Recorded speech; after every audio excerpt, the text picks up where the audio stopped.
नमस्कार, Jai Jagannath. Welcome to the second episode of my show unscripted with JD. आज मो पाखे अच्छा मोर भाई उदित गुरु, जहाँ को आपण गैंग्स ऑफ पुरी भी देखी आबे पावर फिल्म रे से गोटे बहुत भल मेजर कैरेक्टर अच्छा। चलते साथ किसी पदा आम कथा।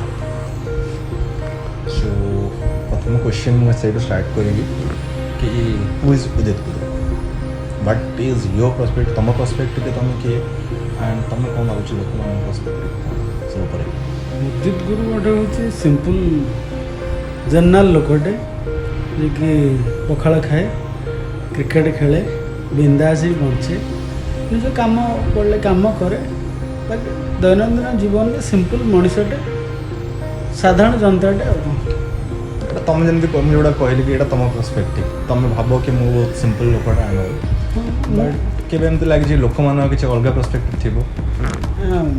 मत लोक मैंने भावती जे एमती आक्टरटा मानते एमती हवा उचित, माने बंके बंके चलुव स्टाइल कथा हो, बाइकटा भांगी जाऊ, कारटे गोटे प्रस्तुत सेमती किसी हुए तो सिंपल मनीष, सिंपल मु जहाँ हूँ ता तो मु बाहर गोटे अलग हो पारे भितर गोटे अलग हो पारे, मो भितरटा जहाँ बाहरटा से तो आर्टिफिशियल लाइफ तो हेबनी तो ना ब्लड रे तो जहाँ से केबे के फैन एमती डिमांड कर भाई एमती कहीं करूछ कि सेमती कहीं करून एमती किसी। हाँ तांकर जार जिते जोटा मत जो रूप में देखा चाह नथिबे बेले बेले से रूप में देखले से भारी विरक्ति हो। अरे भाई तुम तो भारी भल, तुम एमती तो भारी बढ़िया कथा हो, तुम भारी भल इनोसेंट अमुक जी जहाँ कहले, बट तुम से जो सीरियल आपको कहीं एमती कल ताकू कहीं सेमती कल, बाकी स्क्रिप्ट थाए से जगह तो एक्शन पर आरंभ हो जाए, फैन मैंने पूरा सीरियस नहीं जानते कैरेक्टर।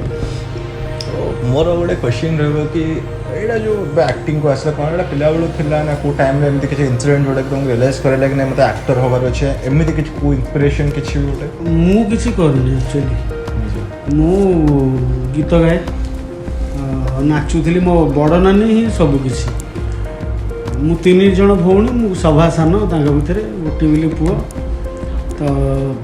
तो बड़ नानी इच्छा जे तू नाच। अच्छा से DD1 ये केबुल फेबुल आसनी से तो जो चित्रहार दिए से नानी देखी कह जे हे यहाँ नाचे हे यहाँ नाचे तो सी तार स्टेप मन रख। तो गाँ जात्रा रे जो रेकर्ड डांस हुए फास्ट नाटक पूर्व तो ताधे आम साई रे कि आम पाख साई रे पाख गाँव में नाचानाची करे।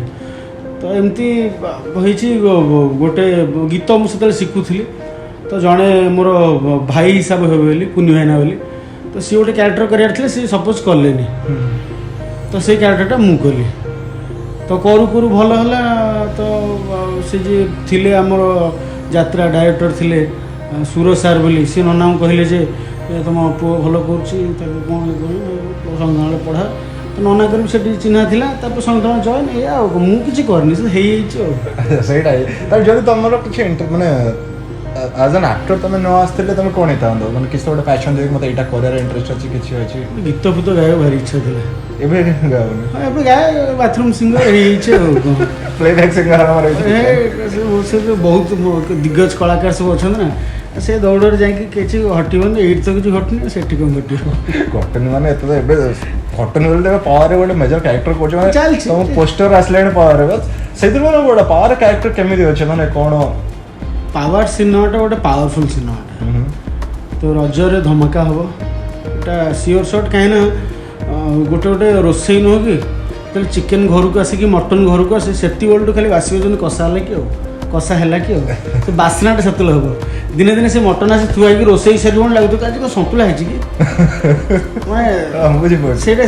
लगी गोटे total crew each and everyone समस्ते निज निज कम कि कौन कर क्लीयर आ गोटे माने एमती बाबूसान निजे अच्छा आर प्रोड्यूसर तो जेहेतु जन एक्टर सी जेहेतु कमटा सी बेसी भल भाव जानती तो से सिनेमा केटा को जोटा जो जो डिपार्टमेंट से कॉस्ट्यूम हो से आर्ट हो से डायरेक्शन हो से साउंड हो माने इच एंड एवरी सबू जो जो डिपार्टमेंट जी एचओडी पूरा दायित्व दिखाई इवन जो क्यारेक्टर मैंने भी अच्छा आम ये वर्कशॉप बहुत कम हुए जोटा कि दरकार निहाती वर्कशॉपटा ना गोटे आम जानूना कि मुझे कौन करुच्ची बहुत टाइम आम जा पहुँचला स्क्रिप्ट दिखाई भाई कर मुझे कौट थी कौन थी पर पूर्व सब बहुत कथा जान ही गोटे लोकटा भल कर मुझे जानी गोटा कम माने टेका मारला भाई गोटे जहाँ करूँ जहाँ कि मुझे प्री प्लानिंग सहित करी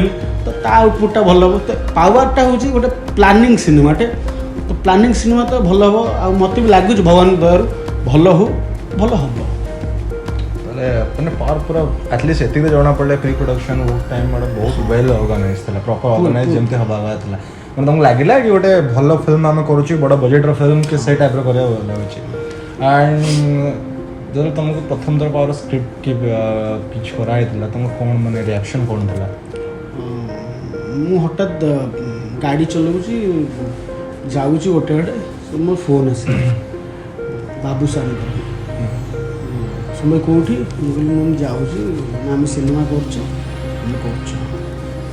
पचारे ना डेट्स अच्छे ना कि अशोक मैंने अशोक हैना अच्छा बाबूसान अच्छा बाबूसान फोन जो हिसाब से अशोक हैना फोन आसला तो सेठी डेट नथी डेट तैयारी रज सिनेमा बाबूसान अच्छा अशोक भाईना अच्छा सिनेमा मैंने डेट फेट सब हार्ड मेगा ये फोकस एंड एक्सपीरियंस केमती रहा लाइक ये तो जानीगली कि बहुत वेल ऑर्गेनाइज था एंड ऑल ता छड़ा शूट टाइम एक्सपीरियंस केमती रहा सुटा भी बढ़िया मजादार थिला कि मत से टाइम ठंडा फंडा है जो क्लाइमेट चेंज है फुलबाणी इंटरियर भितर शूटिंग तो सेठी पाणीपाग टे जो एठू भुवनेश्वर जाकि हवा तो देह खराब थिला कि ता भितर भी कामटा गोटे कम बेले एक्शन पर तो से देह जा तो पूरा एक वर्ष आरंभ हो या पूर्व आई थिंक बड़ प्रोजेक्ट गैंग्स ऑफ पुरी था जोटा पूरा फेमस जाता बहुत होता से तुम थी तो तार एक्सपीरियंस केमती था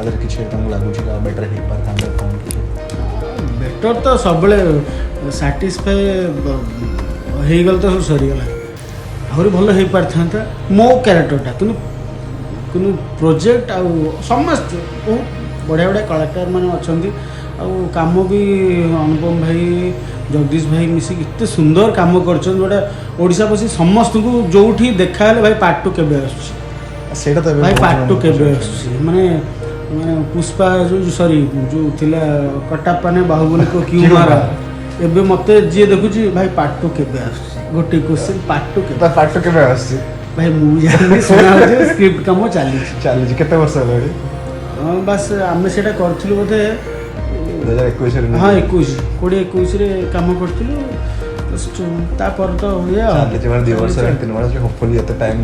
निहाती पार्ट 1 टा भल हो पार्ट 2 टा क्रॉस कर गले ही भल लगे तो गोटे क्वेश्चन आउ गोटे क्वेश्चन मोर एटा रहबो कि जो उदित महापात्र सोमू सेठो उदित गुरु जर्नीटा केमती रहला उदित माने करेंटली समस्त उदित गुरु हिसाब से जानते कि प्रॉपर उदित महापात्र भी बहुत कम लोग जानते सोमू चिन्हुं से उदित महापात्र उदित गुरुर जर्नीटा कौन थी केमी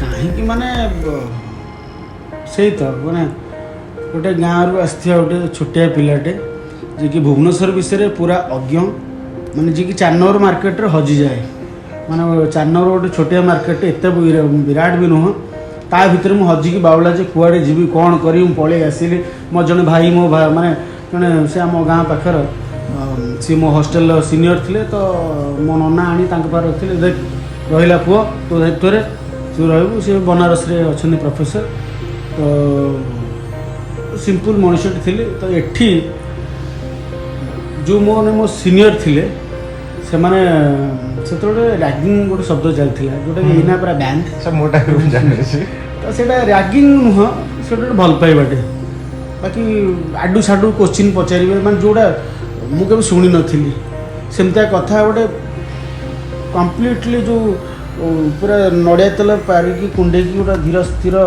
पूरा यही बटन देकी चलुवा चरित्रटा तो बटन खोला आज कर तो से सीनियर माने मो गुरु मो नना बो समस्ते माने प्रति मुहूर्त जड़े जड़े साहय कर कहा ना नेबी ଲାଇଫରେ ଆଜି ପର୍ଯ୍ୟନ୍ତ ପ୍ରତି ମୁହୂର୍ତ୍ତରେ ଅନେକ ଜଣ ସାହାଯ୍ୟ କରିଛନ୍ତି। ତ ସେଇ ଜଣେଟା ପଡ଼ିଛି, ଉଠିଛି, ଦୁଃଖ ହେଇଛି, କଷ୍ଟ ହେଇଛି, ଗୋଟେ ମନ ଭାଙ୍ଗିଛି, କିନ୍ତୁ ତାପରେ ବି ଚାଲିଛି। ସେ ମନ ଭାଙ୍ଗିବା ଭିତରେ ଯେଉଁ ଖୁସିଟା ବେଳେବେଳେ ମିଳେ ସେଇଟା ତ ଖୁସି ଆଉ। ତ ନାଁଟା କାହିଁ ଚେଞ୍ଜ କରାହେଲା, ମାନେ ଗୁରୁ ୱାର୍ଡଟା ସେଠି କାହିଁ ହେଇଗଲା ସେଇଟା? ନା ନା ନା, ଆକ୍ଚୁଆଲି ମୋ ନାଁଟା ହେଉଛି ଉଦିତ ଗୁରୁ ମହାପାତ୍ର। ଆଚ୍ଛା। ତ ମୋ ହସ୍ତାକ୍ଷର ତଳେ ସେଟା ଫୁଲ ହେଇକି ଲାଷ୍ଟ ଯେଉଁ ଟିଆରଟା ଲାଷ୍ଟକୁ ଗୁନ୍ଦରିବାକୁ ପଡ଼େ। ତ ମୁଁ କହିଲି ଏତେ ବଡ଼ଟା ଲୋକ ତ ଏମିତି ମନେ ରଖିପାରୁନାହାନ୍ତି। ତାପରେ ମୋ ନାଁଟା ଖେଚେଡ଼ି ଆକ୍ଚୁଆଲି ହେଇଗଲା। ଖେଚେଡ଼ି କ'ଣ ହେଇଗଲା, କିଏ ଡାକିଲା ସୋମୁ, କିଏ ଡାକିଲା ଉଦିତ, କିଏ ଡାକିଲା ଗୁରୁ, କିଏ ଡାକିଲା ଖାଲି ମହାପାତ୍ର। ତ ଏତେ ଭିତରେ ମୁଁ କେଉଁ ନାଁଟା କ'ଣ କରିବି, ନା ସୋମୁ କହିବି, ନା ଉଦିତ ଗୁରୁ କହିବି, ନା କ'ଣ କହିବି। ତ ତେଣୁ ମୁଁ କହିବି ଭାଇ ଯାହା ସୋମୁ ହେଇ ଚାଲିଛି, ଏବେ ଖାଲି ଉଦିତ ଗୁରୁ ମହାପାତ୍ର ଟିକେ ରହିଯାଏ, କେବେ ରହିଛି ଯେବେ ଦେଖାଯିବ। ସ୍କୁଲ ଲାଇଫ୍ ପୁରା ଯାଜପୁରରେ ଯାଇଛି? ଯାଜପୁର ପୁରା ଷ୍ଟାର୍ଟିଂରୁ ଏଣ୍ଡ ପୁରା ବର୍ଚ୍ଚଣା ବନ୍ତଳା। ବନ୍ତଳା ସ୍କୁଲ ଲାଇଫଟା କେମିତି ରହିଲା, ମାନେ ଆଜ୍ ଏନ୍ ଆଭରେଜ ଷ୍ଟୁଡେଣ୍ଟ ଥିଲ ୟା ବ୍ୟାକ୍ ବେଞ୍ଚର ଥିଲ ୟା ଟପ୍ ଷ୍ଟୁଡେଣ୍ଟ, କେମିତି କ'ଣ ସ୍କୁଲ ଲାଇଫ୍? ନା ନା, ମୁଁ ପୁରା ସେ ଯେଉଁ ଆଗ ଧାଡ଼ି ନୁହଁ, ପଛ ଧାଡ଼ି ନୁହଁ, ସେ ମଝିଟା ରେଜଲ୍ଟ ବି ସେ ମଝିରେ ଆସେ। ହଁ ସେ ମଝିରେ ଆସେ। ମାଡ଼ ପ୍ରବଳ ଖାଇଥିବ ତାହେଲେ? ହଁ ମାଡ଼ ତ ଯେହେତୁ ମୋର ଜଣେ ସାର୍ ଥିଲେ, ମୋ ବାପାଙ୍କୁ ସେ ପଢ଼େଇଛନ୍ତି, ବରାଳ ସାର୍ ବୋଲି। ମୋ ବାପାଙ୍କୁ ସେ ପଢ଼େଇଛନ୍ତି, ତ ମୋତେ ବି ଡାକିବେ ପୁରା ମୋ ବାପା ନା ଧରିକି, ଆରେ ଅମକ ପୁଅ, ଆରେ ତୁ କ'ଣ ଅଧିକା ସାର୍ ଟିକେ ଟେରା ମାନେ ଭୟଙ୍କର ଟେରା।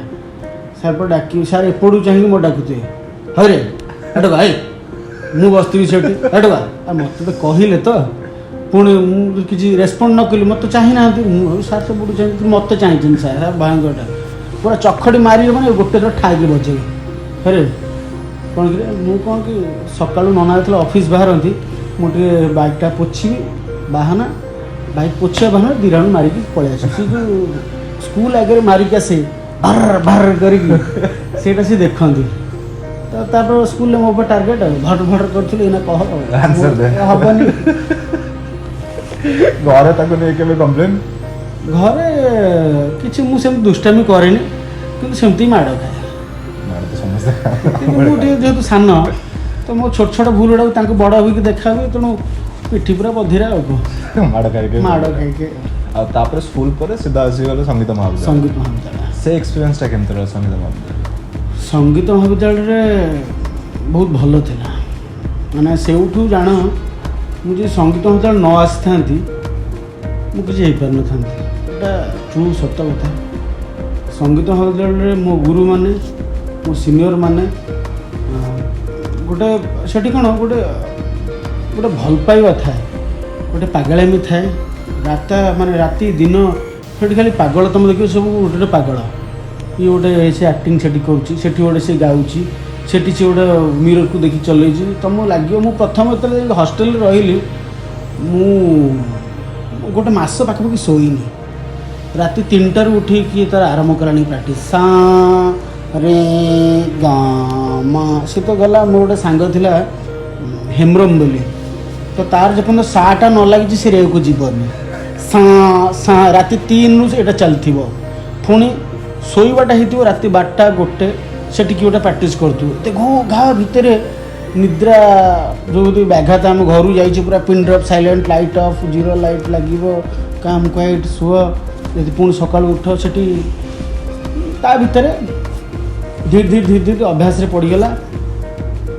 ଗ୍ରାଜୁଏସନ୍ ସରିଲା, ପିଜି କଲି ଡିରେକ୍ସନରେ, ଚାଲିଲା ଗାଡ଼ି। ତାପରେ ଆଉ କ'ଣ, ମାନେ ସ୍କୁଲ ଲାଇଫରେ ସିଙ୍ଗିଂ ଥିଲା, ଡ୍ୟାନ୍ସିଂ ଥିଲା, ଟିକେ ଆକ୍ଟିଂ ଯାଉଥିଲା। ସଙ୍ଗୀତ ମହାବିଦ୍ୟାଳୟରେ କୋର୍ସଟା କ'ଣ ଥିଲା? ମାନେ ମୋ ଡିରେକ୍ସନ୍ ସ୍କୁଲରେ ସିଙ୍ଗିଂରୁ ଡିରେକ୍ସନ୍ ଏବେ ଆକ୍ଟିଂ, ଏଇଟା ଏସବୁ ଟ୍ରାଞ୍ଜିସନ୍ଟା କେମିତି ହେଲା? ନା ମୁଁ ଡିରେକ୍ସନ୍ ପାଠ ପଢ଼ିଲି, କିନ୍ତୁ ଆକ୍ଟିଂକି ଚୁଜ୍ କରିବାର କାରଣ କି, ମାନେ ଏଠି ଡିରେକ୍ଟର ଯିଏ, ତାକୁ ଯଦି ଆଜ ଏ ଥିଏଟରରେ ବହୁତ ପାପଡ଼ ବେଲିବାକୁ ପଡ଼େ।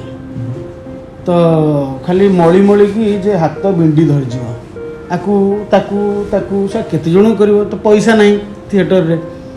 ତ ମୁଁ ଯେତେବେଳେ ମୋ ପ୍ରଡ଼କ୍ସନ୍ କଲି, ଫାଇନାଲ୍ ପ୍ରଡ଼କ୍ସନ୍ ମୋ ପିଜିରେ କଲି, ତା ପୂର୍ବରୁ ବି କରିଛି, ତ ମୁଁ ଜାଣିଛି ଯେ କେତେ ପରିଶ୍ରମ ହୁଏ।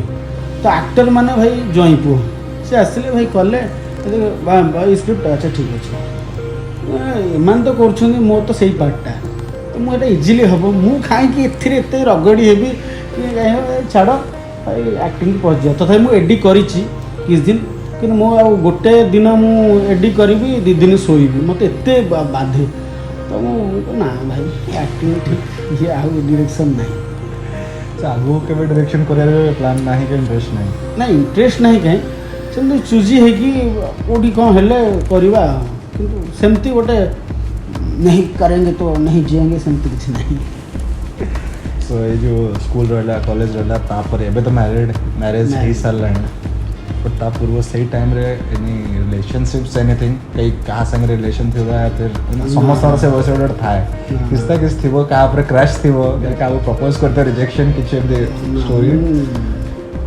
गोटे गोल मॉडल छुआ थी तो से सब क्षेत्र में मोर खाद्य भल मु भल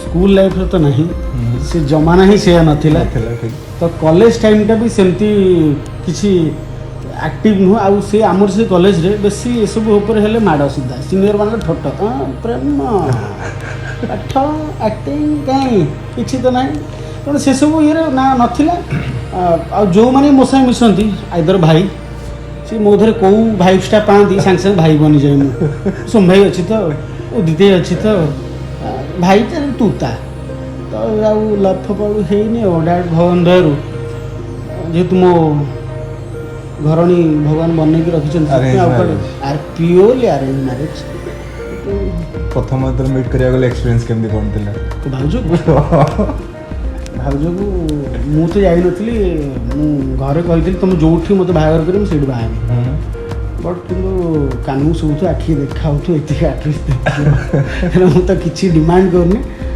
ये ठीक अच्छे तो मुझे गली सी बहुत सिंपल मु जो सिंपलनेस देखिकी मु राजी से राजी एमती किसी प्राइवेट टॉक पे अलग जाए देखिदेल पड़े आस ना प्राइवेट टॉक है मैंने हठात आमर जी मध्यस्थी जी थे घरे आम बसु से हठात कबाटा बंद कर पड़े मु पूरा आश्चर्य रह भाई कौन कबाट फट दे पड़ल सी मुझे कबाट खोलुची सी जो गोटे लॉक पड़ेनि कि ऑटोमेटिक जाकि लॉक हो जाए सेटा खोलुनी केमती रही जाइए रह अरे घर लोक अच्छा मो घर लोक अच्छा सी किसी न कौन ये मध्यस्थी पशिक कबाट दे तुम जन छाड़ दे घर लोक ना घर लोक ना ना अच्छा मैंने सेपटे अच्छा प्राइवेट कथा ये बंधन हठात बसला मैं फास्ट फरवर्ड लोक नुह तुम कथा अच्छी अरे कहीं लक दे पड़ेगा मुझे को भावे समय अरे रह कबाट घर मुझे भिड़ुची से बाहर नहीं अरे रह जे घर लोक अच्छा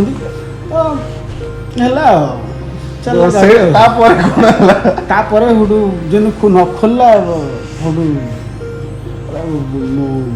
पिंकी कहला मैंने मोर जी मिसेस किसी ना तुम बस घर तो से कथा दीपद हेली कौन भी पचारि मुझे कबाट फट बंद ब्लैकआउट हो गली तो जो भावना थिला से सब किसी कौन बागर भी तुम राजी ना हाँ मुझे राजी किसी फोर्स किसी ना तो हाँ फोर्स ना सी तापर काउंटर साइंस तुम राजी हाँ राजी बस प्रथम मीट प्रथम फास्ट ता पूर्व फैमिली इंटरेक्शन फैमिली इंटरेक्शन थिला केवल मु कथा हेनी कि मु किछि नहीं मो बाहागर थिला निर्बंध थिला मु कथा भी हो नथिले मो भाई कहला कि से तू कथा हो नको मु ना मु डैड निर्बंध तो हेबी डैड तापर कथा हेबी ओ भाई मोर मु गाली गला मोर काका को पुओ तो मते गाली गला कि कहला तू कोन जानिनु चिन्नु मूर्ख भलिया कोन कहू दिहाती भलिया जनी बाहा हिची से कथा तो एटलिस्ट हो मोर से भूल कथा मुझे अधिका भावी दूसरी बाहवा कथा हवा दरकार बेसी अत्यधिक भावी दूसरी रियलिस्टिक हेनी कथा हवा दरकार तो कथा हेली फास्ट मु कॉल कले ता नंबर आनी से बड़ी हाँ कह मैंने जानले नंबर कौन सेव कला मुझे किए मुझे ना हाँ मुझे जानली चलला से नंबर के एक्सपेक्ट करथले कि तमरो कॉलटा आसे मु जहा को नंबर मागिथिले मो नानी कहि देई सेपटे तो सी स्मार्ट ही अच्छे हेलो हाँ कह माने भाउजे तमरो बेसी स्मार्ट है 3 4 6 गुण स्मार्ट से बाप रे एबे लाइफ केमते चल छै बाहर बहुत सुंदर भगवान से सी थी मैं ता पाई मु अच्छी मो पाई सी अच्छी बोली मत आउ कोटे एंगेज बोधे कलेनि कि ताकू एंगेज कोट कलेनि से भगवान मोर मु बहुत थर शुणी मतलब घर भी पापा बहुत थर कहते कि अरे भाई को अवार्ड मिलला बोलो सीरियल ସେଇ କଥାଟା ସମସ୍ତେ କ୍ଲିଅର କୁହନ୍ତୁ। ଆକ୍ଚୁଆଲି ଆମେ ଦୁଇ ଜଣ ହେଉଛୁ ଦୁଇ ଭାଇ। ବପୁଲ ହେଉଛି ମୋ ମାମୁଙ୍କ ପୁଅ, ମୁଁ ତା ପିଇସି ପୁଅ। ତ ଆମ ରିଲେସନଟା ହେଉଛି ଏଇଆ। ଆମେ ଛୁଆବେଳେ ଦେଖା ହେଉଥିଲୁ, ତାପରେ ସେ ତାର ବମ୍ବେ ପଳେଇଲା, ମୁଁ ଭୁବନେଶ୍ୱର ପଳେଇ ଆସିଲି। ତ ଆ ଭିତରେ ଦେଖା ସାକ୍ଷାତ ପରେ ଏବେ ପ୍ରାକ୍ଟିକାଲ ଫିଲ୍ଡରେ ଆମେ ଭେଟଭାଟ ହେଇକି କାମ ଚାଲିଛି। ଏବେ କହ କହୁଛି ମୁଁ ସେଇଟା କହିଲି କି ବହୁତ ଥର ଏମିତି ଶୁଣିଛି କି ଭାଇଙ୍କୁ ଆୱାର୍ଡ଼ ମିଳିଲା ବହୁତ ଆୱାର୍ଡ଼ କଥା ଶୁଣିଛି ଆଣ୍ଡ ମେଜରଲି ମୁଁ ସିରିଏଲ୍ ବିଷୟରେ ଶୁଣୁଥିଲି। ତାପରେ ତ ମୁଁ ବି ଜାଣିନଥିଲି, ଇଣ୍ଡଷ୍ଟ୍ରିରୁ ଦୂରରେ ଥିଲି ଆଣ୍ଡ ଅଲ୍। ତ ଯଦି ଯେଉଁ ଲୋକଟାକୁ ଏତେ ଆୱାର୍ଡ଼ ମିଳୁଥିଲା and mainly lead role villain and all, ସେ ଲୋକ ସିରିଏଲ୍ ଛାଡ଼ିବା ରିଜନ୍ କ'ଣ? ମୁଁ ଛାଡ଼ିନି କ'ଣ, ବହୁତ ଦିନ ଯେହେତୁ କଲିଣି ଇଏ ସିରିଏଲ୍ କଲିଣି, ତ ସିନେମା ବି କରିବା ଦରକାର। ତ ସିନେମାର ଦର୍ଶକ ଏଇନା ସିନେମା ଆମର ଓଡ଼ିଶାରେ ଟିକେ କ'ଣ ମାନେ ସେଇ ଯେଉଁ ଘୋରେ ଚାଲିଥିଲା ସେ ଘୋଟା ଟିକେ କମିଯାଇଛି ହୁଏତ, କିନ୍ତୁ ସିନେମାର ମଜା ଅଲଗା। ତ ସିନେମା ତ କରୁଛି, ମଝିରେ ଯଦି ସିରିଏଲ୍ କିଛି ଗେଷ୍ଟ ଆପିୟରାନ୍ସ ଅଳ୍ପ କ୍ୟାରେକ୍ଟର ବାନ୍ଧି ହେଇକି ଗୋଟେ କ୍ୟାରେକ୍ଟର ରହିବ ଭାରି କଷ୍ଟ। ତ 6 ମାସ ବର୍ଷ କଲା ପରେ ଆଉ ଇଚ୍ଛା ହୁଏନି ଯେ ପୁଣି ସେଇ ସକାଳୁ ଯାଇକି ସେୟା କରିବି, ପୁଣି ସକାଳୁ ଯାଇ ସେୟା କରିବି। କିନ୍ତୁ ପଇସାଟା ଯେହେତୁ ସେଠି ଭଲ, ତ ସବୁ ସେଇଠି ମୁହଁ ବଙ୍କା ହେଇଯାଏ ଆଉ କ'ଣ। ତ ଆଗକୁ ବି ଯଦି ସେମିତି ଲଙ୍ଗ୍ କ୍ୟାରେକ୍ଟର କିଛି ମିଳୁଛି ମେଜର କ୍ୟାରେକ୍ଟର ତୁମେ କରିବାକୁ ରେଡ଼ି? ସିଚୁଏସନ୍ ଦେଖିକି, ଏପଟେ କ'ଣ ସିଚୁଏସନ୍ ସିନେମାରେ, ସିରିଏଲ୍ରେ କ'ଣ ସିଚୁଏସନ୍ ଦେଖିକି ଅଙ୍କ କ'ଣ କହୁଛି। ତ ଯେଉଁ ଫିଲ୍ମ କଥା କହିଲେ ଯେମିତି ଏବେ ଆଉ ଆଗ ଭଳିଆ ଘୋ ହେଲା ନାହିଁ, ମାନେ ସେତିକି ଡିମାଣ୍ଡ ରହୁନି, ତମକୁ କ'ଣ ଲାଗୁଛି କାହିଁ ଡିମାଣ୍ଡଟା କାହିଁକି ରହୁନି ଫିଲ୍ମ ଓଡ଼ିଆ ଫିଲ୍ମର? କିଛି ନାହିଁ, ଗୋଟେ କୋଭିଡ଼ ଆମକୁ ଗୋଟେ ମାଡ଼ ଦେଇଦେଲା।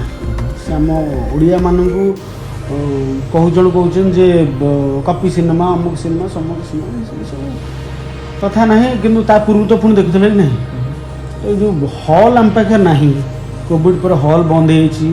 ଆଉ ଏବେ ବହୁତ ଭଲ ଭଲ ସିନେମା ହେଉଛି ଯେଉଁଟାକି ଲୋକ ନ ଦେଖିକି ଯେମିତି ତୋତା କହିଲା ଭଳିଆ, ଇଏ କହିଲା ଖରାପ, ସିଏ କହିଲା ଖରାପ, ମୁଁ ବି ଦେଖିନି, ମୁଁ ଫୋପାଡ଼ି ଦେଲି ଖରାପ। ଆରେ ଭାଇ ଦେଖ ତ ଥରେ, ଗୋଟେ ଥର ଦେଖେ, ତାପରେ କହ ସିନେମାଟା ଖରାପ ହେଇଛି ଭଲ ହେଇଛି। ବହୁତ ଭଲ ଭଲ ସିନେମା ଆସିକି ପଳଉଛି, କେହି ଜାଣିନାହାନ୍ତି କିଛି ସେ ସିନେମା ନାହିଁ। ଭାଇ ଦେଖିଥିଲା, ମୁଁ ଶୁଣିଥିଲି, ସେ ଶୁଣିକି ଫୋପାଡ଼ି ଦେଉଛନ୍ତି ସିନେମା ଭଲ ନାହିଁ। ତ ଏଇଆ ହିଁ ଚାଲିଛି ଏଠି। କିନ୍ତୁ ମୁଁ ସମସ୍ତଙ୍କୁ ରିକ୍ୱେଷ୍ଟ କରିବି, ଆମେ ଯେମିତି ସାଉଥ୍ରେ ଗୋଟେ ଟ୍ରେଣ୍ଡ ଅଛି, ଯେଉଁ ଓଡ଼ିଆ ତାଙ୍କ ସାଉଥ୍ ସିନେମା ସେ ଭଲ କେଉଁ ଖରାପ ଗୋଟେ ଥର ଦେଖିବେ। ଆମେ ବି ଓଡ଼ିଆ, ଆମେ ନିଜକୁ ଫାଷ୍ଟ ଭଲ ପାଇବା ଦରକାର। ମୁଁ ଯଦି ମୋତେ ନ ଭଲ ପାଇବି, ମୁଁ ଆଉ କାହାକୁ ଭଲ ପାଇବି? ତ ଆମେ ଆମକୁ ଭଲ ପାଇବା, ଆମେ ଦେଖିବା, ଭୁଲ ହଉ ଠିକ୍ ହଉ, ଆପଣମାନେ କ୍ରିଟିକ୍, ଆପଣମାନେ ଦେଖିଲେ ହିଁ ତ ଭଲ ଖରାପ କଥା କହିବେ ନା। ଚାଲିଛି ଭଲ ଭଲ ସିନେମା ଆସୁଛି। କହିଲେ କି ଓଡ଼ିଶାରେ ସିନେମା ହଲ୍ସ ନାହିଁ, ସିନେମା ହଲ୍ସ ବନ୍ଦ ହେଇଗଲାଣି। ମୋର ଏଗେନ୍ ସେମ୍ କ୍ୱେଶ୍ଚନ୍ ରହିବ, ଏଇ ଓଡ଼ିଶାରେ ସେଇ ସାଉଥ୍ ଫିଲ୍ମ ଆସୁଛି, ଫିଲ୍ମ ଚାଲୁଛି, ଇନକମ୍ କରି ଯାଉଛି। ସେ ବଲିଉଡ଼ ଫିଲ୍ମ ଆସୁଛି, ବଲିଉଡ଼ ଛାଡ଼ ସାଉଥ୍ ଛାଡ଼ ଲୋକ ହଲିଉଡ଼ ଫିଲ୍ମ ଏଠି ଦେଖୁଛନ୍ତି, ସିଙ୍ଗଲ ସ୍କ୍ରିନ୍ରେ ବି ହଲିଉଡ଼ ଫିଲ୍ମ ଯାଇକି ଲୋକ ଦେଖୁଛନ୍ତି, ବଟ୍ ଓଡ଼ିଆ ଫିଲ୍ମ ଦେଖୁନାହାନ୍ତି। ଆମର ଯେହେତୁ କୋଉଠି ନା କୋଉଠି ଆମର କିଛି ତ କମି ରହୁଥିବ, କ'ଣ ଜିନିଷଟା କମି ରହୁଛି ଯୋଉଟା ପାଇଁ ଯାଉନି? ମାନେ କମି କଥାଟା ମୁଁ ତ ସେତେ କହିପାରିବିନି, ମୋ ନଲେଜ ନାହିଁ। ମୁଁ ଟିକେ ଛୋଟ ମାନେ ମୁଣ୍ଡ ଛୋଟ ପାଟିରେ ଯେତିକି ଯାହା କହିବି, ମୋତେ ଲାଗୁଛି ଆମ ପାଖରେ ଯେଉଁ ହଲ୍ର କଥା, ଆମର ଓଡ଼ିଆ କମ୍ ଅଛନ୍ତି। ଆମେ 4.5 କୋଟି ଓଡ଼ିଆ ଆମର ୟାରି ଭିତରେ, ଆଇଦର ସେ ସୁରଟ ହଉ କେଉଁଠି ଯେଉଁଠି ଓଡ଼ିଆ ଅଛନ୍ତି ସେଠି କିଛିଟା ଇଏ ପଡ଼ୁଛି। କିନ୍ତୁ ସେମାନେ ସାଉଥ୍ ବାଲା ବହୁତ ଷ୍ଟ୍ରଗଲ୍ କରି ଆଜିକା ଡେଟ୍ରେ ସେ ଏଇ ଷ୍ଟେଜ୍ରେ ପହଞ୍ଚୁଛନ୍ତି। ତ ସେ ଷ୍ଟ୍ରଗଲ୍ ପିରିୟଡ଼ଟା ବୋଧହୁଏ ଆମର ଏବେ ଚାଲିଛି, ବୋଧହୁଏ ଆମ ଫ୍ୟୁଚର୍ଟା ନେଟଫ୍ଲିକ୍ସରେ ଆମ ସିନେମା ଆସିବ। ନେଟଫ୍ଲିକ୍ସ କଥା ମୁଁ କହିପାରିବି, କାରଣ ଗୋଟେ ଟାଇମ୍ ଥିଲା ଆମର 90s ହଉ କି ଟିଲ୍ 2000, କାରଣ ମୁଁ ବି ଯେତେବେଳେ ମୁଁ ନିଜେ ମୁଁ ସେଇ ଟାଇମ୍ଟା କରୁ ମୁଁ ନିଜେ ଦେଖିଛି ଯେଉଁ କ୍ରେଜ୍ଟା ଥିଲା। ଇଭେନ୍ ନନା ବି ଏଇଟା କୁହନ୍ତି, ଗୋଟେ ଟାଇମ୍ ଥିଲା ଲୋକମାନେ ଘରୁ ତାଟିଆ ଗିନା ବିକି ଦେଇକି ଫିଲ୍ମ ଦେଖିବାକୁ ପଳାଉଥିଲେ, ମାନେ ଏତେ କ୍ରେଜ୍ ଥିଲା। ଆଜିକା ଡେଟ୍ରେ ସେଇ ରାଜ୍ୟରେ ଆମେ ଅଛେ ନାହିଁ, ସେଇ ଇଣ୍ଡଷ୍ଟ୍ରିରେ ଆମେ କାମ କରୁଛେ, ଆଉ ଲୋକ ଓଡ଼ିଆ ଗୋଟେ କ'ଣ ଆସିଥିବ, ଅଧା ଲୋକ ଜାଣି ବି ନାହାନ୍ତି କ'ଣ ଫିଲ୍ମ ଆସିକି ପଳେଇଥିବ, ଲୋକ ଜାଣି ହିଁ ପାରୁନାହାନ୍ତି। ଗୋଟେ ର୍ୟୁମର୍ଟା ଗୋଟେ ପଜିଟିଭ୍ ହଉ ନେଗେଟିଭ୍ ହଉ ବହୁତ କ୍ରିଏଟ୍ ହେଇଯାଇଛି, ଓଡ଼ିଆ ସିନେମା ଭଲ ହେଉନି। ଯିଏ ନ ଦେଖିଛି ବି ସିଏ ତାର କହିଦେଉଛି ଓଡ଼ିଆ ସିନେମା ଭଲ ହେଇନି। ତ ସେଇ ଗୋଟେ ମୁଁ ବୋଲାରେ ଚାଲିଛି, ଯେଉଁ ସୁଅରେ ନୁହେଁ କି ଇଲେକ୍ସନ୍ ସୁଅରେ, ଭାଇ ଇଏ ଜିତିବ, ଯଦି 15 ଜଣ କହିଦେଲେ ସେଇ ଘୋରେ ଆଉ 15 ଜଣ ବାଡ଼େଇ ଦେବେ। ତ ସେଇଟା ସୁଅ। ତ ଆମର ଏଇଟା ଯଦି ଦେଖ, ଯଦି ସମାଜ ଯଦି କହିବ ହଁ ଓଡ଼ିଆ ସିନେମା ଭଲ ହେଇଛି, ଯଦି 150 ଜଣ କହିଦେବେ, ଆଉ 150 ଜଣ ତାଙ୍କ ହାୱାରେ ଶୁଣିକି ଖାଲି ଫୋପାଡ଼ି ଦେବେ। ଆଉ ଯଦି ଗୋଟେ ତରକାରୀ ଗୋଟେ ଛୋଟିଆ ନିମ ପିତା ନଷ୍ଟ କରିଦିଏ, ଜଣେ ଯଦି ନ ଦେଖି ସିଏ ଯଦି ଗପି ଚାଲିଲା, ଯେଉଁମାନେ ନ ଦେଖନ୍ତି ସେମାନେ ବେଶୀ ଗପନ୍ତି। ଓଡ଼ିଆ ସିନେମା କ'ଣ ହେଉଛି, ତୁମ ସିନେମା ତ ଗୋଟେ ପାନ ଦୋକାନରେ ଠିଆ ହେଇଛି କହୁଛି ଆଉ କେମିତି ତ ବଞ୍ଚୁଛ, ମାନେ ଓଡ଼ିଆ ସିନେମା ତ ବନ୍ଦ ଆଉ ଚାଲୁନି। ମୁଁ ତୁମେ ଦେଖିଛ?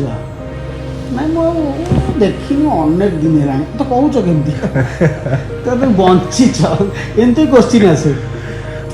ଚାଲିଛି ଆଉ ମାନେ ଏମିତି ବି ଲାଗୁଛି ଯେଉଁ ଭିତରେ ଭିତରେ ମଝିରେ ମଝିରେ ଗୋଟେ ଅଡ୍ କଣ୍ଟ୍ରୋଭର୍ସି ସବୁ ଷ୍ଟାର୍ଟ ହେଉଛି କି ତା ନାଁରେ ସିଏ ତା ନାଁରେ ପଡ଼ିଲାଣି। ମୁଁ ସ୍ପେସିଫିକ୍ ନାଁ ତ ନେବିନି, ଯେଉଁ କହୁଛନ୍ତି ସେଇଟା ଆମ ଇଣ୍ଡଷ୍ଟ୍ରିକୁ ହାମ୍ପର କରୁଛି କିଛି ଏମିତି ଲାଗୁଛି? ନିହାତି ହାମ୍ପର କରୁନଥିବ କେମିତି। ଗୋଟେ ଆମେ ଗୋଟେ ଷ୍ଟ୍ରଗଲ୍ ପିରିୟଡ଼ରେ ଚାଲିଛି ଆମ ଇଣ୍ଡଷ୍ଟ୍ରି, ଯେଉଁଠିକି ଲୋକଙ୍କର କଥାର ବାଣ ଅଛି।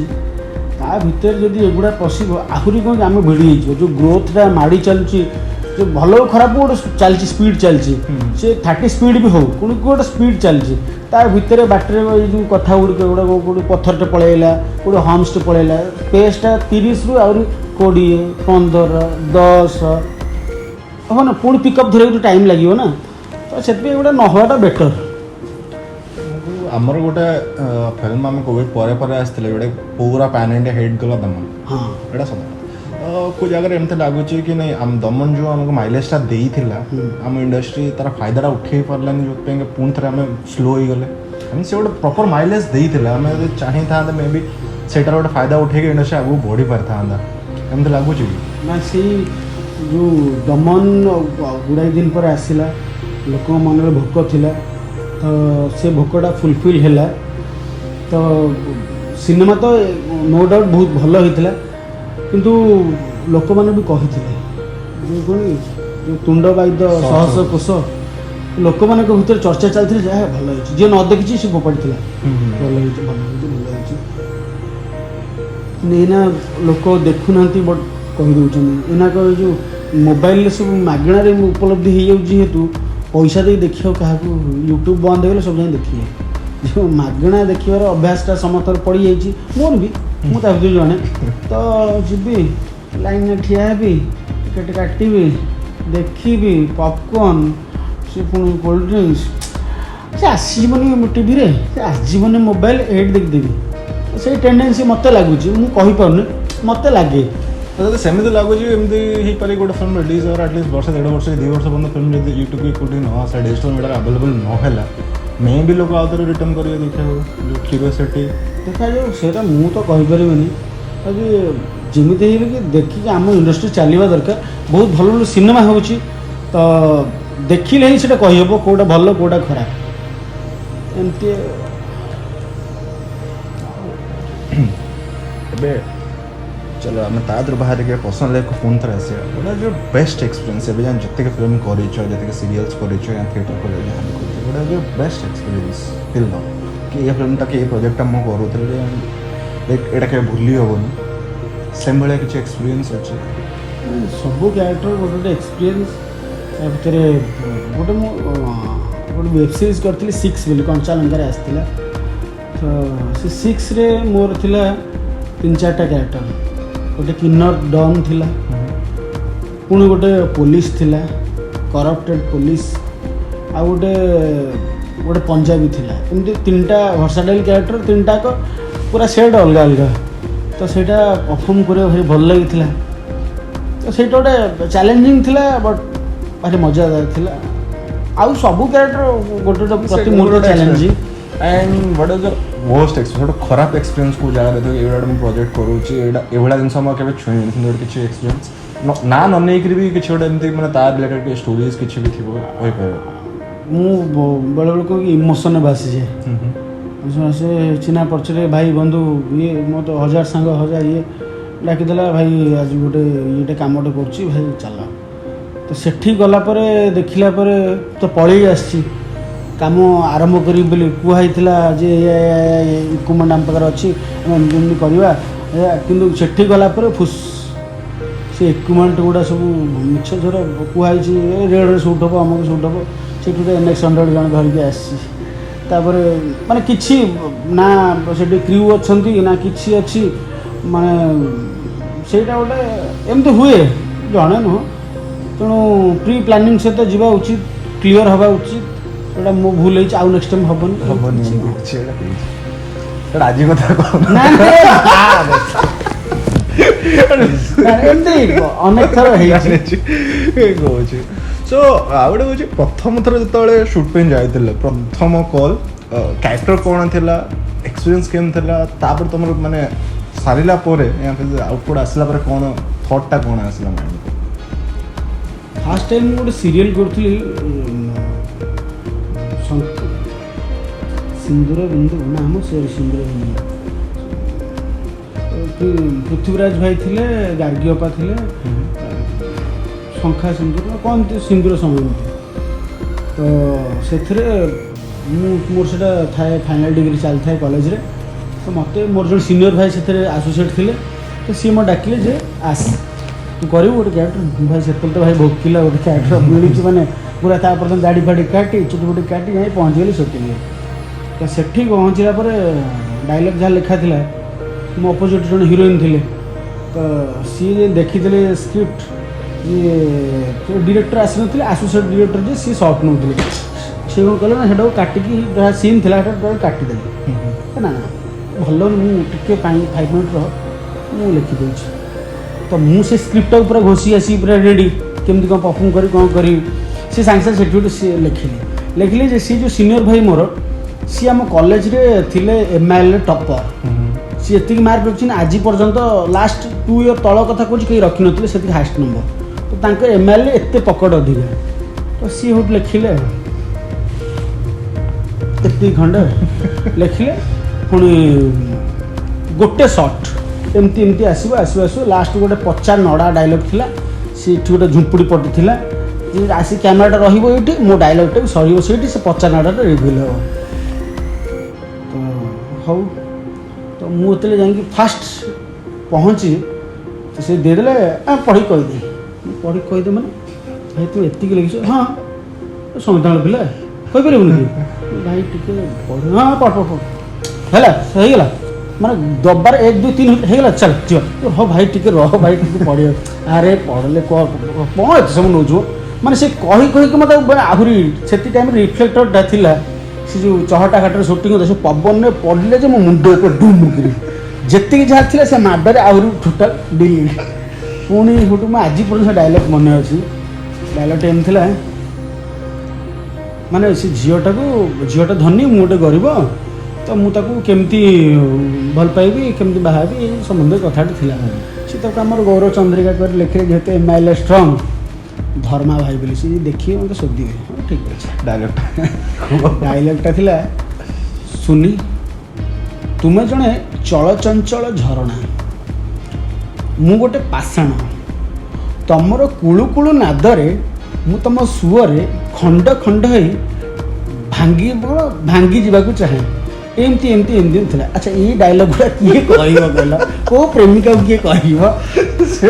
ବାଉନ୍ସ ମାନେ ସେ ଟାଇମ୍ରେ ତଥାପି 100 ଖଣ୍ଡ ଟେକ୍ ମୁଁ ନେଇଥିଲି, ତା ଭିତରେ ଇଏ ଯେଉଁ ସିନିୟର ଭାଇ ମାନେ କ'ଣ ଇକ୍ୱାଲ୍ ଟୁ ବାପା, ସିଏ ସେଠି ଆମ କଲେଜରେ ସିନିୟର ମାନେ ସେ ଟୋଟାଲ୍ ବାପା ଭଳିଆ ଦାୟିତ୍ୱ ତାଙ୍କର, ଯେମିତି ଗାଳି କରିବେ ସେମିତି ପଇସା ପତ୍ର ନ ମିଳିଲେ ବି ସେ ଷ୍ଟ୍ରଗଲ୍ ମାନେ ଫାଇଟ୍ କରିକି ବାହାର କରିବେ, ଗାଳି ଗ୍ଲୋଜ୍ କରିକି ବହୁତ ମାନେ ମୋର ଖାଲି ମାନେ ଲାଗୁଥାଏ ପ୍ରଭୁ କେମିତି ଆଜିର ସୁଟିଂ ସରିଯାଉ, ଆଜିଟା ସରିଯାଉ, ଆଉ ଯେଉଁଦିନ ହେବ ପଢ଼ିକି ଆସିବି, ସଡନ୍ ଆଉ କ'ଣ ମେମୋରି ଚିପ୍ ରଖିଛି ସ୍କାନ୍ କରି ନେଇଗଲି ଭିତରୁ, ସେମିତି ହେବ ନା, ଅନ୍ୟର କେହି ତ ପଡ଼ିବେ ନା, ଏଇଟା ଗୋଟେ ହେଇଥିଲା।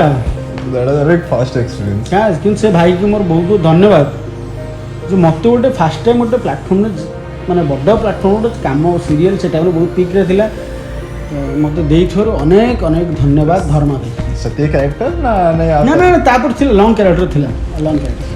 ଧର୍ମା ଭାଇ ଏବେ କ'ଣ କରୁଛି? ଧର୍ମା ଭାଇ ଏବେ ଆଦର୍ଶ ବିଦ୍ୟାଳୟରେ ଟିଚର, ସିଏ ବୋଧେ ସେ ୱେଷ୍ଟର୍ଣ୍ଣ ଓଡ଼ିଶାରେ ଅଛନ୍ତି କେଉଁଠି, ସିଏ ପୁରା ଲାଇନ୍ ଛାଡ଼ିକି ସେ ଭଲ ଜବ୍ରେ ଅଛନ୍ତି, ଆଉ କାହିଁକି ଏଠି ଆସି ରାତି ଅନିଦ୍ରା ହେଇକି ଆଖି ତଳ କାଳ କରିବେ। ତ ଏଇ ସଙ୍ଗୀତ ମହାବିଦ୍ୟାଳୟ କଥା ଏତେ ଥର ପଡ଼ିଲାଣି, ତ ମୁଁ ଯେମିତି କହିଥିଲି ବଲିଉଡ଼ରେ ଥିଲି, ସେଠୁ ଆସିଲା ପରେ ଏଠି ବି ଅଛନ୍ତି ସେଠି ଗୋଟେ ରହିକି NSD national school of drama, ବହୁତ ତା ବିଷୟରେ ଚର୍ଚ୍ଚା ହୁଏ। ଆମ ଇଣ୍ଡଷ୍ଟ୍ରିରେ ବହୁତ ଜଣ ଅଛନ୍ତି ଯେଉଁମାନେ NSD ୟା ତ ଇଦର NSD ପାସ୍ ଆଉଟ୍ ନହେଲେ NSD ରିଲେଟେଡ୍ କିଛି ନା କିଛି ଗୋଟେ ଲିଙ୍କ୍ ଥାଏ। ତ ସେ କନଫ୍ଲିକ୍ଟ କେବେ ଆସିକି ମୁଁ ସଙ୍ଗୀତ ମହାବିଦ୍ୟାଳୟ ସେମାନେ NSDରୁ ଆକ୍ଟିଂ ରିଲେଟେଡ୍ କେବେ ହୁଏ ନା ସେମିତି କିଛି କେବେ ହେଇଛି? ଜଣେ ଏନ୍ଏସ୍ଡିରୁ ଆସିଛନ୍ତି ମାନେ ସେ ନିହାତି ଆମଠୁ ତ 10 ଗୁଣା ଅଧିକା ହେଇଛି, 100 ଗୁଣା ଅଧିକା ଜାଣିଥିବେ। ଗୋଟେ ସେ ମାହୋଲରେ ଆମେ ଥର ଗୋଟେ ମୁଁ ନାଟକ କରିବାକୁ ଯାଇଥିଲି, ଆମର ଏଠୁ ଗୋଟେ ଫେଷ୍ଟିଭାଲ୍ ହେଉଥିଲା, ତ ମୁଁ ସେ ମାହୋଲ ଦେଖିକି ମୋତେ ଲାଗିଲା ଯେ ବିଜୟ ସାର୍ଙ୍କର ଫଟୋ ଲାଗିଛି, ଓମପୁରୀଙ୍କ ଫଟୋ ଲାଗିଛି, ମୁଁ ଦେଖିକି ପୁରା କୃତ୍ୟ ଭାଇ ଏଠୁ ଏଇ ନାସିରୁଦ୍ଦିନ ସାହେବ ବାହାରିଛନ୍ତି ଏଠୁ। ସେ ଜାଗା ହିଁ ସେମିତି। ତ ଏଠି ଆମର ଯଦି ଏତିକି, ସେଠି ତ ଏତିକି। ଆମେ ଯଦି ଏଠି ଏତିକି ପାଗଳା ଅଛନ୍ତି, ମୁଁ କହୁଛି ସେଠି ତ ପୁରା ହଜାର ହଜାର ଆକ୍ଟିଂ କ୍ରୀଡ଼ା ସମସ୍ତଙ୍କ ଦେହରେ ଅଛି। ନିହାତି ତାଙ୍କ ସାଙ୍ଗରେ କିଛି କମ୍ପାରିଜନ୍ ନାହିଁ। ମାନେ ନିଜକୁ କ'ଣ କମ୍ ଫିଲ୍ ହୁଏ କି ୟାର ୟାଙ୍କ ସାମ୍ନାରେ ମୁଁ କିଛି ନୁହଁ? କମ୍ ଅଧିକାଟି ନାହିଁ, ଗୋଟେ ମାହୋଲ ଆସିଛନ୍ତି ଯେହେତୁ, ସେ ମାହୋଲରେ କିଛି କର ନ କର, କାରଣ ଶୁଣିଲେ ବହୁତ କଥା ଶୁଣିବ, ବହୁତ କଥା ଜାଣିବ, ଆମଠୁ ନଲେଜ୍ ତାଙ୍କର ନିହାତି ଅଧିକା ଥିବ। ତ ସିନ୍ ଉପରେ ସେ କଥା କିଛି ମାଲୁମ ନାହିଁ। ତ ଜଣେ ଯିଏ ପାଠ ପଢ଼ିକି ଯେ ଜଣେ ଭଲ ଆକ୍ଟର, ଜଣେ ପାଠ ନ ପଢ଼ିକି ସେ ଆକ୍ଟିଂ କରିପାରୁନି ସେମିତି ନାହିଁ। ବହୁ ମାନେ ଆମ ଇଣ୍ଡଷ୍ଟ୍ରିରେ ଏମିତି ଅନେକ ଅଛନ୍ତି ଯେଉଁମାନେ କେଉଁଠି ପାଠ ପଢ଼ୁନାହାନ୍ତି, କିନ୍ତୁ ସେମାନେ ତ ବହୁତ ବଢ଼ିଆ ବଢ଼ିଆ ଆକ୍ଟର, ମୁଁ ବି ତାଙ୍କର ବଡ଼ ବଡ଼ ଫ୍ୟାନ୍। ତ ସେଥିରେ ମାହିନା ନାହିଁ। ତ ମୋତେ ଭଲ ଲାଗେ ଏନ୍ଏସ୍ଡିଏମ୍ ତ ନିହାତି ମୋତେ ଲାଗେ ସେ ଗୋଟେ ଭାଇ ଗୋଟେ ଅଲଗା ଜାଗାରୁ ଆସିନି। କେବେ ଏମିତି ମାନେ ହେଇଥିବ ସାଙ୍ଗରେ କିଛି ଏକ୍ସପିରିଏନ୍ସ ଅଛି କି ଏମିତି ଆକ୍ଟିଂ କରୁଥିବ କ'ଣ ତ ସଡନ୍ଲି କିଏ ବାହାରୁ ଆସି ଦେଖିଛନ୍ତି, ବାହାରୁ ଅଫର୍ ଦେଇଛନ୍ତି, ମେ ବି ସାଉଥ୍ରୁ ମେ ବି ବଲିଉଡ଼ ଅଲଗା କିଛି ଅଫର୍ସ ଆସିଛି? ହଁ ସେଗୁଡ଼ା କିଛି ହେଇନି। ବସ୍ ମୁଁ ଯେତିକି କରିଛି ଯେ ବାହାର ପ୍ରୋଜେକ୍ଟ ଯାହା ଅଡ଼ିସନ୍ ଦେଇଛି ପ୍ରି ପ୍ଲାନିଂ ସହିତ, ମୁଁ ଜିଗାଟୋ କରିଛି, ଆଉ ଜିଙ୍ଗାବୁରୁ କରିଛି, ସୋନି ଲିଭ୍ର ପ୍ରି ପ୍ଲାନିଂ। କେବେ କିଛି ଇଣ୍ଟରେଷ୍ଟ ବି ନାହିଁ କି କେବେ ବଲିଉଡ଼ରେ ଆକ୍ଟିଂ କରିଦେବି କି ସାଉଥ୍ରେ ଆକ୍ଟିଂ କରିଦେବି, କେବେ କିଛି ଇଣ୍ଟରେଷ୍ଟ ନାହିଁ? ସେଥିପାଇଁ ଷ୍ଟ୍ରଗଲ୍ କରିବାକୁ ଏଇନା ଆଉ ସମୟ ନାହିଁ। ଯଦି ଅଫର୍ ଆସିଲା ଫର୍ ଏକ୍ସାମ୍ପଲ୍, କେବେ କିଏ ଆସିବେ ସଡନ୍ଲି ଅଫର୍ ଆସିଲା ଆଉ କ'ଣ ଛାଡ଼ିବି? ପଇସାଟି ମ୍ୟାଟର୍ ନାହିଁ ଭାଇ, ସେ ଜାଗାରେ ଗୋଟେ ବହୁତ ଜଣ ଷ୍ଟ୍ରଗଲ୍ କରୁଛନ୍ତି, ଯଦି ଏମିତି ଆସି ମିଳିଯିବ ତ କିଏ କାହିଁ ଛାଡ଼ିବ ଭାଇ? ସେଇଟା ସାଙ୍ଗେ ସାଙ୍ଗେ ଆଟାକ୍ ନା। ଗୋଟେ ଅପରଚୁନିଟି ମିଳିଲେ କାହିଁ ଛାଡ଼ିବ? କିଛି ବି ଲାଇଫରେ ଖୋଲିପାରେ। ସୋ ଆକ୍ଟିଂର ଯେଉଁ ପ୍ରାକ୍ଟିସ୍ ରହେ କି କିଛି ଗୋଟେ, କିଛି ଲୋକ ଆମେ ରିୟାଜ କରୁ ହିନ୍ଦୀ ଯୋଉଟା କୁହନ୍ତି, ରେଗୁଲାରଲି କର ନା ନାହିଁ? କେବେ ସେମିତି କ୍ୟାରେକ୍ଟର ଆସିଲେ ହିଁ ପ୍ରାକ୍ଟିସ୍ କରିବାକୁ ଯାଅ କିଛି? ନା ସେଇଟା ଆକ୍ଚୁଆଲି କରିବା ସବୁବେଳେ ଦରକାର। ଗୋଟେ ସିଙ୍ଗର ଯେମିତି ତାର ସବୁଦିନ ସେ ପ୍ରାକ୍ଟିସ୍ କରୁଛି ତା ଗାୟକକୁ ନେଇକି ତା କଣ୍ଠ ପାଇଁ, ଆଉ ଆକ୍ଟରର ତା ଇନଷ୍ଟ୍ରୁମେଣ୍ଟ ହେଉଛି ତା ବଡ଼ି ହେଉଛି ତା ଇନଷ୍ଟ୍ରୁମେଣ୍ଟ। ତ ତାକୁ ସବୁବେଳେ ସଜେଇକି ରଖିବା, ତାକୁ ସେ ଭଏସ୍ରେ ହେଉ କି ତା ଗୋଟେ କ୍ୟାରେକ୍ଟରକୁ ଧରିବା ପାଇଁ ହେଉ, ବିଭିନ୍ନ ପ୍ରକାର ପ୍ରାକ୍ଟିସ୍ ଅଛି। ସେଗୁଡ଼ା ମୁଁ କହିଲି ତ ସିଏ ଗୋଟେ ଏପିସୋଡ଼ ହେବ ଏକ୍ସଟ୍ରା, କିନ୍ତୁ ଦରକାର ସବୁଦିନ ପ୍ରାକ୍ଟିସ୍ ଦରକାର। ଆଉ ମୁଁ ତ ଏବେ କରିପାରୁନି, ବେଳେବେଳେ ପୁଣି ଇଚ୍ଛା ପଡ଼ିଲେ ମୁଡ୍ ହେଇକି ଯେତେବେଳେ ମିରର ପାଇଯାଏ ଟିକେ କରିଦିଏ, ସେମିତି ହେଉନି। ଯେତେବେଳେ କ୍ୟାରେକ୍ଟର ଗୋଟେ ଆସୁଛି ତ ତାକୁ ନେଇକି ରିସର୍ଚ୍ଚ ହେଇକି ଚାଲୁଛି। ଆଉ ଏମିତି କିଛି କ୍ୟାରେକ୍ଟର ଅଛି ଲାଇକ୍ ଡ୍ରିମ୍ କ୍ୟାରେକ୍ଟର କି ମୋତେ ଏମିତି ଏଇ କ୍ୟାରେକ୍ଟରଟା କି ଏମିତି କିଛି କ୍ୟାରେକ୍ଟର କରିବାର ଅଛି କେବେ ନା କେବେ ଯାଇକି, ସେମିତି କେବେ କିଛି ମାଇଣ୍ଡରେ ସେମିତି ଯାହା ଆସିଛି ଯାହା ମୁଁ ଆଜି ପର୍ଯ୍ୟନ୍ତ କରିଛି, ଡିମାଣ୍ଡିଂ କିଛି କରିନି ଯେ ଏଇଟା ନହେଲେ ଯେ ହେବନି। ତ ଏଠି ତ ଆମ ଛୋଟିଆ ଜାଗାଟେ, ସେଠି ଆଉ ମାନ ଅଭିମାନ ହେଲେ ଗାଁକୁ ପଳେଇବାଟି ସେଇଟା ତ ମୁଁ ବୁଝୁଛି। ମୁଁ କହିଲା ଯେମିତି ଗୋଟେ ଥର ମାନେ ଦେଖୁଥିଲି ରିଲେଟେଡ୍ ବି ଅମିତାଭ ବଚ୍ଚନ ଗୋଟେ ତାଙ୍କର ଗୋଟେ ଡ୍ରିମ୍ କ୍ୟାରେକ୍ଟର ଥିଲା ଅଶୋକ। ସେଇଭଳିଆ କିଛି ଗୋଟେ ଡ୍ରିମ୍ କ୍ୟାରେକ୍ଟର ଥିଲା, ମୋତେ ଏଇ କ୍ୟାରେକ୍ଟରଟା ଯଦି କେବେ ମିଳନ୍ତା ଫ୍ୟୁଚରରେ, ସମସ୍ତଙ୍କର ଥାଏ ନା, ମିଳୁ ନ ମିଳୁ ଆମ ଇଣ୍ଡଷ୍ଟ୍ରିର ହଉ ନ ହଉ, ମୋ କହିବା କଥା ସେମିତି କିଛି ଗୋଟେ କ୍ୟାରେକ୍ଟର ମାଇଣ୍ଡ ଥିବ କି ଏଇଭଳିଆ କ୍ୟାରେକ୍ଟର ମୋତେ କି ଏଇ କ୍ୟାରେକ୍ଟରଟା ମୋତେ ମିଳିଲେ ମୁଁ କରିବାକୁ ପସନ୍ଦ କରିବି। ଡୁଆଲ୍ କ୍ୟାରେକ୍ଟର ପ୍ଲେ କରିବାକୁ ଭଲ ଲାଗେ। ସେମିତି ଯଦି କିଛି ଡୁଆଲ୍ କ୍ୟାରେକ୍ଟର ପ୍ଲେ କରିବାକୁ କେଉଁଠି ମିଳେ, ଡୁଆଲ୍ ହେଉ ଟ୍ରିପଲ୍ ହେଉ ଯେତେ ହେଉ, ସେ ବିଭିନ୍ନ ପ୍ରକାର ସେଟ୍ ଦେଇ କରିବା ପାଇଁ ମଜା ଲାଗେ। ଯଦି ସେମିତି ମିଳିବାକୁ କରିବି, ନହେଲେ ସେମିତି କିଛି ମୋର ଇଚ୍ଛା ନାହିଁ ଯେ ଗୋଟେ ଏଇଟା ହେଲେ ହୋଇଥାନ୍ତା, ସେମିତି କିଛି ନାହିଁ। ଗୋଟେ ଯେଉଁ କ୍ୟାରେକ୍ଟରଟା ମିଳିବ ତାକୁ ନେଇକି ମୁଁ ଯଦି କରିପାରିଲି ସେଇଟା ମୋ ପାଇଁ ଠିକ୍ ହେବ।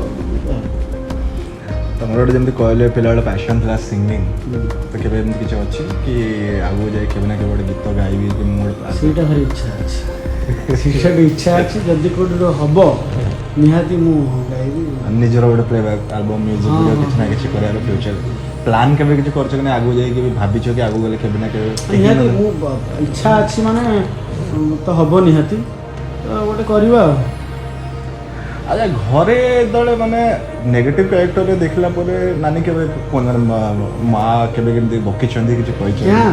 ମୋ ବୋଉ ଜାଣିଛି ନା କୋଉ ପୁଅଟା କ'ଣ, ସିଏ ତ ଆଉ ସିଏ ଜାଣିଛି ଏଇଟା ମିଛୁଆଟା, ପୁଣି ସକାଳେ ଏଇନା ରାତିରେ ପୁଣି 11ଟା 11:30 ରାତିରେ ଫେରିବ ଘରକୁ, ତ ସିଏ ପୁଣି ସେଇଆ ହେଇକି ଫେରି ଆସିବ ଯାହା ସକାଳେ ଯାଇଥିଲା ଯେମିତି। ସେଇଟା ଯାଇଥିଲା ମିଛ ଖାଲି ଏଇଟା।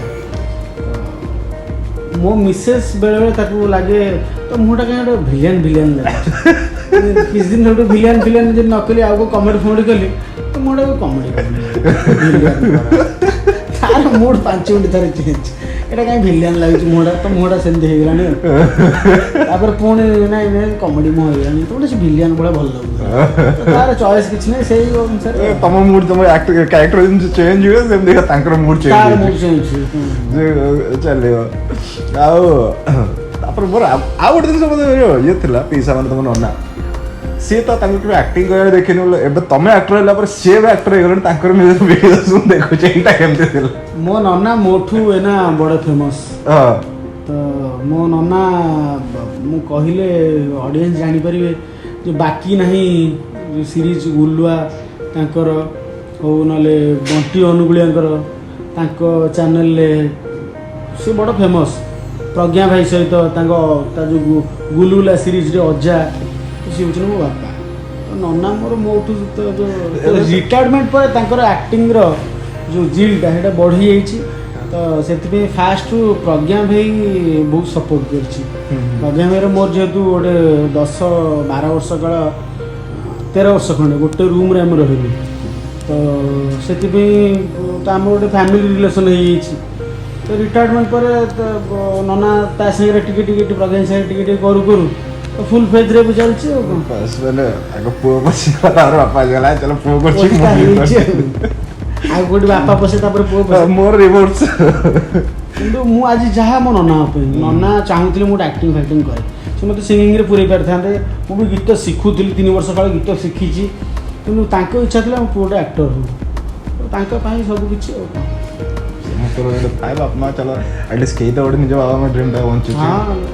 କେବେ ଏମିତି ଲାଗିଛି ମୁଁ କ୍ୟାରେକ୍ଟର ଛାଡ଼ିକି ହିରୋ ହେବି, ଲିଡ୍ କ୍ୟାରେକ୍ଟର ହିରୋ କରିବି, କେବେ ଏମିତି ଫିଲ୍ ହେଇଛି? ହଁ, ମୋତେ ଯେଉଁଠୁ ଶିକ୍ଷା ଦିଆଗଲା ମୋତେ ସେଠି ଶିଖାଗଲା ଯେ ତୁ ଗୋଟେ ଆକ୍ଟର। ତ ମୁଁ ଜନ୍ମରୁ ଯେତେବେଳେ ଷ୍ଟାର୍ଟ ମୁଁ କଲେଜ କ୍ୟାରିୟରରୁ କାମ କରିବା ଆରମ୍ଭ କଲି, ଥିଏଟର କରିବା ଆରମ୍ଭ କଲି, ମୁଁ ପ୍ରଥମେ ଆଗ ବୁଢ଼ା ବହାଇ କଲି। ତା କାରଣ ହେଉଛି ମୁଁ ହେଉଛି ହୃଷ୍ଟପୃଷ୍ଟ ଟିକେ ଅଧିକ।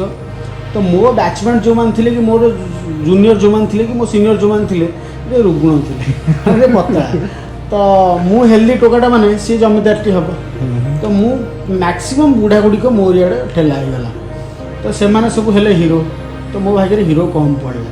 ତ ଏମିତି ବୁଝାଗଲା ଯେ ଗୋଟେ ଆକ୍ଟର ହେବାକୁ ହେଲେ ଗୋଟେ ସବୁ କ୍ୟାରେକ୍ଟର କରିପାରୁଥିବା ଦରକାର। ତ ହିରୋ ତା ଦେହରୁ ଗୋଟେ ପାର୍ଟ, ତ ମୁଁ ସେଇ ପାର୍ଟରେ ରହିଯାଇଛି। ମୋର ଆଉ ଚୁଜ୍ ନାହିଁ ଯେ ଖାଲି ହିରୋ କରିବି। କେବେ ମାନେ ହବାର ଇଣ୍ଟରେଷ୍ଟ ତ ଥିବ, ମିଳିଲେ ତ ହାଙ୍କି ଦେବେ। କେବେ କେବେ ଅଫର ଆଜି ପର୍ଯ୍ୟନ୍ତ କରିନାହାନ୍ତି? ହଁ, ଅଫର ହେଇଛି କିନ୍ତୁ ପୁଣି ସ୍ମୃତି ଏକ 500 ତଳ ନିଆ ହେଇକି ରହିଯାଇଛି ଆଉ। ବୁଝିପାରୁଛି। ହେଇଛି କିନ୍ତୁ କଥା ହେଇଛି, କାମ ବି ଅଧା ହେଇକି ବନ୍ଦ ହେଇଯାଇଛି, ଏମିତି ହେଇଛି। ସୁନା ଥିଲେ ହାତ ନାହିଁ, ହାତ ଥିଲେ ସୁନା ନାହିଁ। फाइनाली लास्ट फेज रे में अच्छे टॉक शो रो मोर रहिबो क्वेश्चन कि लाइफ रो फिलोसफी कोन तम लाइफ रो फिलोसफी कोनटा फॉलो करो? लाइफ रे फिलोसफी निज फैमिली को देखो, फैमिली खुशी तो तमे हर दिन खुशी रहो। फैमिली जदि डिस्टर्ब अच्छी तमे भी लाइफ टाइम डिस्टर्ब कर। प्रथम फैमिली तापरे फेक ही बंचनी, रियल ही बंच। जहाँ तमे ताहा देखा। बहुत जन कहते जो दिखता है वो बिकता है।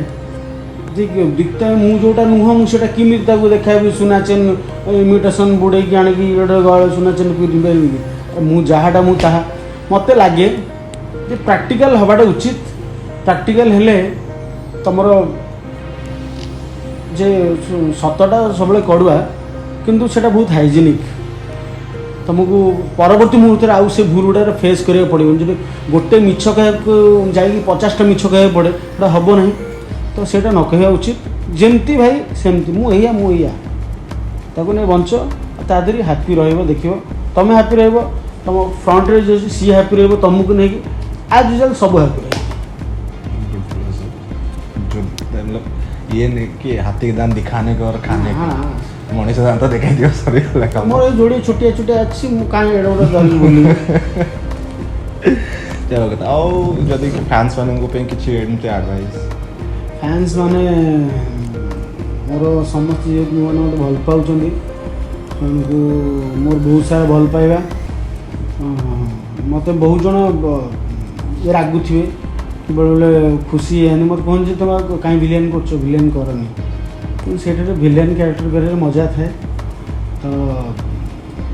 तो मु जहाँटा करी भाई से हूँ टोटाल मिछ एवं जोटा देखो यहाँ ही सत तो आउ गोटे कथा आम रजक सिनेमा आसुच्ची पाबार गोटे बढ़िया सिनेमा आपण मैंने प्लीज हॉल को जिबे देखिए आउ देखिला पर कह न देखिए जमा फोपाड़े जे कौन हो सिनेमा पूरा बाधुची कहीं आम के कष्ट करी समस्त कहते ओडिया सिनेमा भल होनी कि आम ता भितर समस्ते आम ओडिया इंडस्ट्री समस्ते चली लगी केमी सिनेमाटा भल हम ओडिया सिनेमा केमी भल डायरेक्टर राइटर प्रोड्यूसर समस्ते हीरो माने समस्ते लगी केमी हीरोटा माने सिनेमाटा भल हम तो आपण मैंने भी देखूँ से परिश्रमटा सार्थक हम आउ क्या कथार जाकि जमार कहबन जे एति मो रिक्वेस्ट अन्य मान रिव्यू देखिए जातुनि निजे देखु तापर रिव्यू दियो बस क्या सन्तुला भल लगे क्या मटन भल लगे कहार विभिन्न लोक विभिन्न प्रकार चॉइस थाए क्या बहुत जन को बहुत सिनेमा भल लगे मत से सिनेमाटा भल लगे